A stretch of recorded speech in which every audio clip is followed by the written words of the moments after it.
January 29, 1945, Holtzwihr, France. First Sergeant Leonard Funk rounds a corner and finds himself staring down the barrels of 90 German rifles. His own men are on their knees, disarmed and seconds from execution. The Germans have the numbers, the weapons, and the upper hand. The situation isn't just dire, it's a death sentence. But instead of reaching for the sky, Leonard Funk does the last thing anyone expected. He starts laughing. And in 45 seconds, the Germans would realize that his laughter wasn't a sign of madness. It was a declaration of war.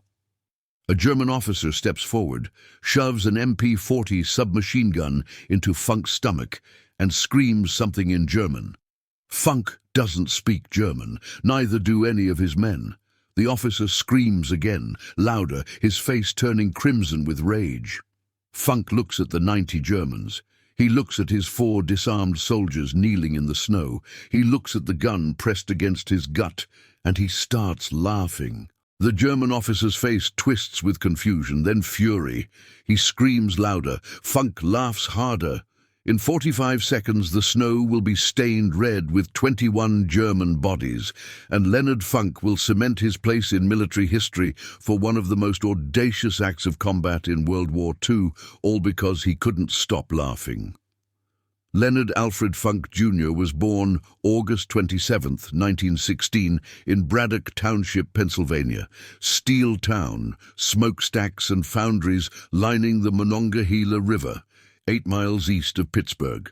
The kind of place where boys grew up fast, or didn't grow up at all. Funk learned responsibility early, raising his younger brother while their parents worked double shifts at the mills. By the time he graduated high school in 1934, the Great Depression was grinding through its 5th year. Jobs were scarce. College was fantasy. Funk took what work he could find, clerk positions, delivery routes, anything that paid. June 1941. War raged across Europe and Asia. Congress extended the draft. Funk's number came up. He reported to the induction center at Wilkinsburg, Pennsylvania, 24 years old, 5'5", 140 pounds. The Army examiner probably penciled him in for clerk duty. They were wrong. Funk volunteered for the paratroopers. In 1941, American airborne forces barely existed. The concept was revolutionary, jumping out of perfectly good aircraft to land behind enemy lines and fight surrounded. It sounded like suicide to most soldiers. The volunteers were a different breed. They had to be. Airborne training was designed to break you. 5 weeks of running, jumping, climbing, falling. Brutal physical conditioning that washed out half the candidates. Then the jump towers, then the aircraft. The first time you step out of a C-47 at 1,200 feet, everything in your body screams to grab the door frame and hold on. If you're fascinated by untold stories of courage under impossible odds, hit that like button, subscribe to the channel, and drop a comment telling us where you're watching from. We love hearing from history fans around the world. Funk earned his jump wings and was assigned to Company C, 1st Battalion, 508th Parachute Infantry Regiment. In late 1943, the unit shipped to England, joining the 82nd Airborne Division, veterans of Sicily and Italy. These men had already fought and died. Funk was new, 27 years old, unusually old for a paratrooper, but steady and respected.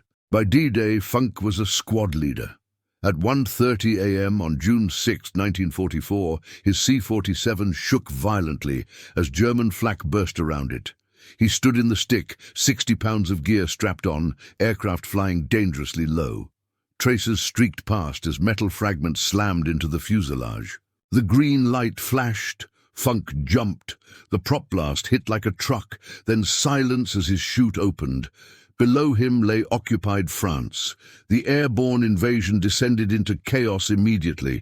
Anti-aircraft fire scattered drops across miles. Men drowned in flooded fields or were killed before cutting free of their harnesses. Funk landed hard, badly spraining his ankle. Every step became agony, but he could still fight. He buried his chute and moved out alone, 40 miles from his drop zone in enemy territory. Within hours, lost paratroopers gathered around him. 18 men eventually followed Funk's leadership through the darkness. For 10 days, Funk led them behind German lines. They traveled at night, hid by day, and fought when forced. Despite his injury, Funk insisted on scouting ahead, taking the most dangerous position. On June 17th, they reached Allied lines. Every man survived, 40 miles, 10 days, 0 casualties. Funk received the Silver Star, a Bronze Star, and his first Purple Heart. He was just beginning. On September 17, 1944, he jumped into Holland during Operation Market Garden. The plan depended on speed and surprise. Instead, everything went wrong from the start. After securing his objective, Funk spotted 3 German 20mm flak guns firing on incoming Allied gliders. If they weren't stopped, hundreds would die. The position held roughly 20 German soldiers. Funk had 3 men. Outnumbered 7-1, he attacked anyway. Funk led the assault, killing the security detachment and overrunning all 3 gun crews. 20 Germans fell. The guns went silent. The gliders landed safely. For this action, Funk earned the Distinguished Service Cross, second only to the Medal of Honor. Few soldiers ever receive even one such award. December 16, 1944. The Germans launched their final offensive in the Ardennes. Snow, ice, and brutal cold turned the battlefield into a nightmare. Entire units collapsed. The German advance carved a massive bulge into Allied lines. 89,000 Americans would become casualties. On December 17th, a convoy from the 285th Field Artillery Observation Battalion encountered SS forces near Malmedy. 113 Americans surrendered, disarmed and helpless. They were gathered in a field. Then the SS opened fire. Machine guns, pistols, rifles. The Germans shot them down like cattle. Men who ran were cut down. Wounded men were executed with shots to the head. 84 Americans died in that field. Survivors lay motionless in the snow for hours as German boots passed and voices laughed. When darkness fell, 43 survivors crawled away and reached American lines. The news spread fast. The Germans were executing prisoners. Malmedy changed everything. Before, the war had rules unspoken, but real. Soldiers surrendered. Prisoners lived. There was grim professionalism between enemies. After Malmedy, the rules were gone. American soldiers swore never to surrender to the SS. Some units passed quiet orders. No SS prisoners. When Funk heard about the massacre, something hardened inside him. Normandy and Holland were brutal, but this was different. This was murder. Leonard Funk decided he would never surrender, no matter what. That decision would matter soon. On January 29, 1945, in the Ardennes, the German offensive was broken. Now the Allies advanced. Company C received orders to capture the Belgian village of Holtzwihr. Company C was under strength. The executive officer had been killed. Funk was acting XO. He reviewed the roster and made a decision. He walked into headquarters and addressed clerks, cooks, and supply men. "You're infantry now," he told them. "Grab weapons. We're taking the village." He formed a makeshift platoon, 30 men who'd spent the war behind desks. Basic training was all they had. Most had never fired at an enemy. Funk needed bodies. He would turn them into soldiers. The march was 15 miles through waist-deep snow in a blizzard. Temperatures were well below freezing. German artillery harassed them along the way. Funk led from the front. At Holtzwihr, he organized the assault. 15 houses, Germans in every one. Machine guns, rifles, grenades. Funk's men cleared them all. 30 prisoners captured, no American casualties. Another unit captured 50 more Germans. 80 prisoners total. They were gathered in a farmhouse yard. Funk could spare only 4 guards. He ordered them to hold the prisoners and return to the fight, unaware of what was happening behind him. A German patrol approached, wearing white camouflage. In the snow, they looked American. The guards realized too late. They were overwhelmed, disarmed, forced to their knees. The prisoners were freed. 90 Germans armed themselves and prepared an ambush from the rear. A German officer began issuing orders. That's when Leonard Funk walked around the corner. He froze. His men on their knees, prisoners armed and organized. The officer jammed an MP-40 into Funk's stomach and screamed for surrender. Funk didn't understand the words. He understood the situation. 90 Germans, 4 helpless Americans. The odds were 0. The rational choice was surrender. But Funk remembered Malmedy. 84 Americans murdered in the snow. He had already decided he would never surrender. Instead of surrendering, Leonard Funk did something inexplicable. He started laughing. Nobody knows exactly why. Maybe it was a tactic to confuse the enemy, maybe stress, maybe absurdity. Funk later said he tried to stop but couldn't. The German officer screaming in German struck something deep. The officer screamed louder. Funk laughed harder, bent over, shoulders shaking. He called to his men, "I don't understand what he's saying." Some Germans began laughing too. The tension became surreal. Their officer was furious, turning red, while this American wouldn't stop cackling. The officer was completely thrown off. Prisoners begged or complied. They didn't laugh with a gun in their stomach. For a few seconds, the officer didn't know what to do, and Leonard Funk used those seconds.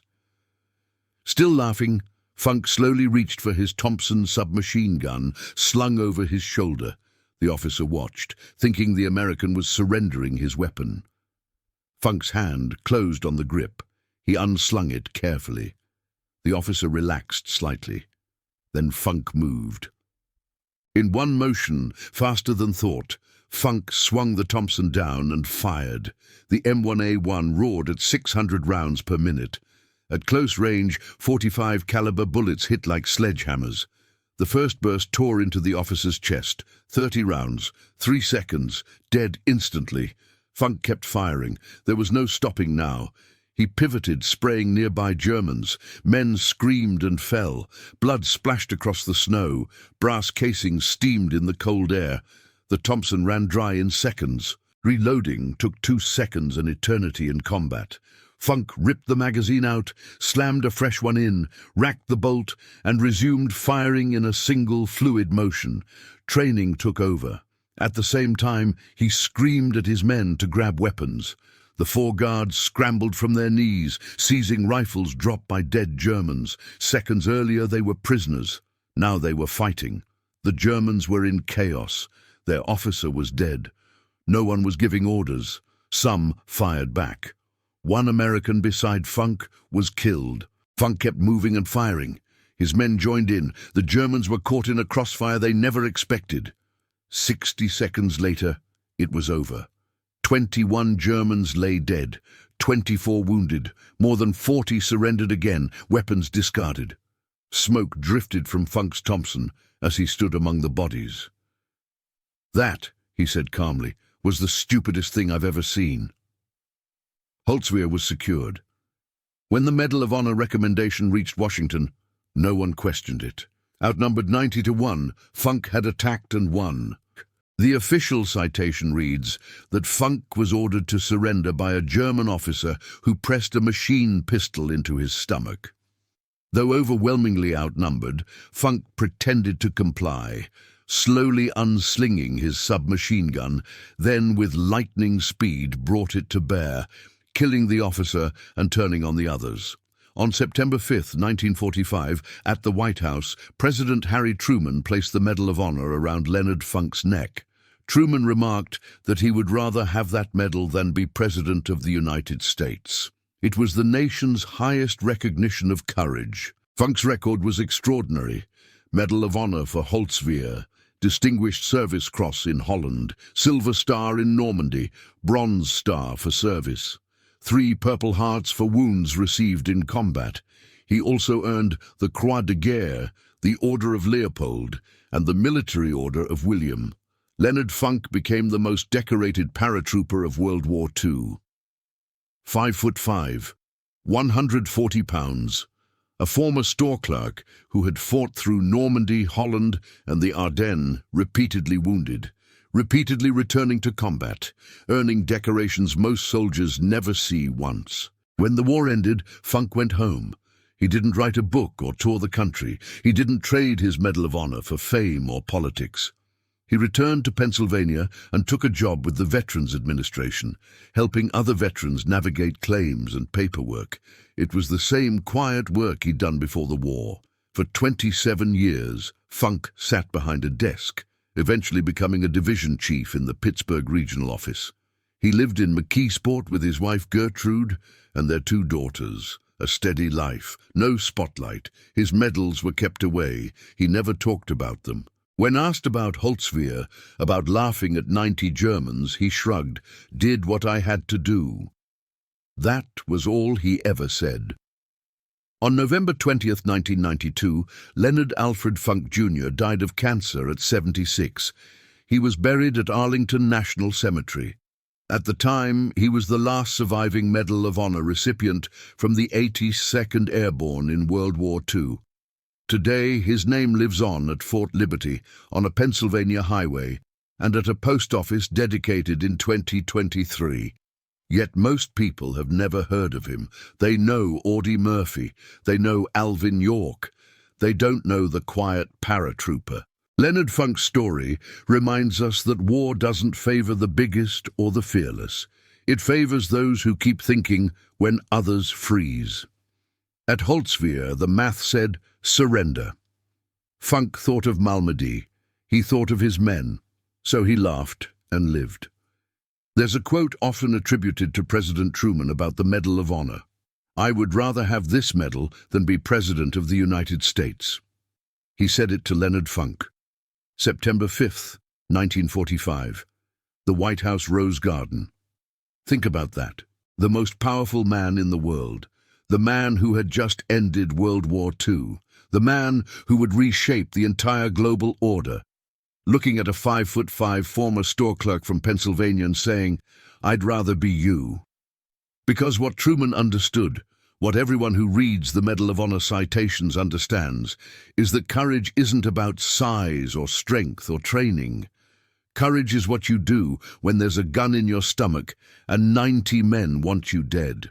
Courage is laughing in the face of certain death and betting everything on one perfect moment. Courage is Leonard Funk, standing in the snow with smoke rising from his Thompson, surrounded by the impossible odds he just defeated.